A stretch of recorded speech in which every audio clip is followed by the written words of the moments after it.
இந்திய ஜனநாயக கட்சியின் 4வது மாநில மாநாடு கடலென திரள் வீர் கடலூர் February 8 வேப்பூர் பாசார் கடலூர். எஸ்ஐஆருக்கு எதிரான மேற்கு வங்க அரசு தொடர்ந்த வழக்கு இன்று விசாரணைக்கு வரவுள்ள நிலையில் மம்தா பானர்ஜி வாதாடுகிறார். இது குறித்த கூடுதல் விவரங்களை வழங்குவதற்காக எமது செய்தியாளர் டார்வின் இணைப்பில் இணைகிறார். வணக்கம் டார்வின், விவரங்களை சொல்லுங்க. மேற்குவங்க மாநிலத்தில் தேர்தல் ஆணையத்தால் நடத்தப்பட்ட சிறப்பு தீவிர வாக்காளர் திருத்த பட்டியலில் லட்சக்கணக்கானோருடைய பெயர் விடுபட்டிருப்பதாகவும், குறிப்பாக உயிரோடு இருப்பவர்கள் கூட இறந்து விட்டதாக கூறி அவர்கள் பெயர் நீக்கப்பட்டிருந்ததாக குற்றச்சாட்டு எழுந்தது.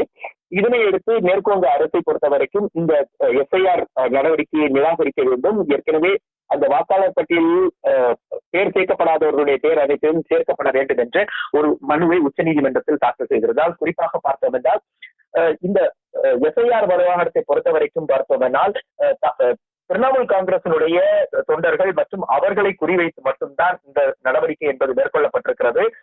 ஏற்கனவே நீக்கப்பட்ட 100% பேரும் திரிணாமுல் காங்கிரசினுடைய ஆதரவாளர்களாக இருக்கிறார்கள். இவ்வாறு ஒருதலைபட்சமாக தேர்தல் ஆணையமானது நடந்து கொண்டிருக்கின்றது. இது அரசியல் சாசனத்துக்கு முரணானது என்று குற்றச்சாட்டை வைத்திருந்தார். ஏற்கனவே இது தொடர்பாக பல்வேறு கவிதைகள் வடிவாகவும் தலைமை தேர்தல் ஆணையரை விமர்சித்தும் இந்த மம்தா பானர்ஜி தன்னுடைய எதிர்ப்பை பதிவு செய்திருந்தார்.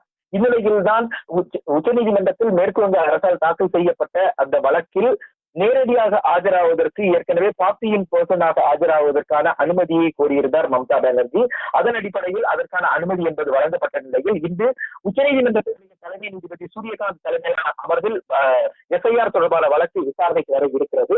அந்த வழக்கில் மம்தா பானர்ஜி இன்று நேரில் ஆஜராகி வாதிட இருக்கிறார். இதற்காக அவர் 2 தினங்களுக்கு முன்பாகவே டெல்லி வந்திருந்தார். டெல்லியில் அவர் வந்த பின்பாக ஏற்கனவே பாதிக்கப்பட்ட பல்வேறு நபர்களும் அவருடன் அழைத்து வரப்பட்டிருந்தார்கள். அவர்களை பார்ப்பதற்காக பங்கா பவனுக்கு அவர் சென்றபோது அங்கு அதிக அளவில் துணை ராணுவ படையினர் குவிக்கப்பட்டிருந்தனர். அவர்களிடம் மம்தா பானர்ஜி வாக்குவாதத்தில் ஈடுபட்டதோடு, இது எங்களுடைய உரிமைக்காக நாங்கள் போராடி கொண்டிருக்கின்றோம், நீங்கள் இது தலையிட வேண்டாம், உங்கள் பணி பாதுகாப்பு பணி, அதை மட்டும் நீங்கள் பாருங்கள் என்று அவர் டெல்லி காவல்துறை மற்றும் துணை ராணுவ படையினரை நேரடியாக கடிந்தது ஒரு குறிப்பிடத்தக்க விஷயமாக பார்க்கப்பட்டது.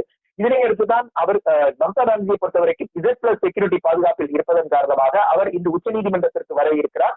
மேலும் அவருடன் அந்த எஸ்ஐஆர் நடவடிக்கையால் பாதிக்கப்பட்ட சிலரும் வரக்கூடும் என்று எதிர்பார்க்கப்படுவதால் உச்சநீதிமன்ற வளாகம் மற்றும் அந்த பகுதி முழுவதுமாக பாதுகாப்பு என்பது அதிகரிக்கப்பட்டிருக்கிறது. குறிப்பாக துணை ராணுவ படையினர் அதிக அளவில் குவிக்கப்பட்டிருக்கிறார்கள். உச்சநீதிமன்றத்தினுடைய 4 வாயில்களிலும் இந்த பாதுகாப்பு என்பது போடப்பட்டிருக்கின்றது. மம்தா பானர்ஜி சற்று நேரத்துக்கு முன்பாக உச்சநீதிமன்ற வளாகத்தை நோக்கி அவர் வந்து கொண்டிருந்தார், புறப்பட்டிருக்கிறார்.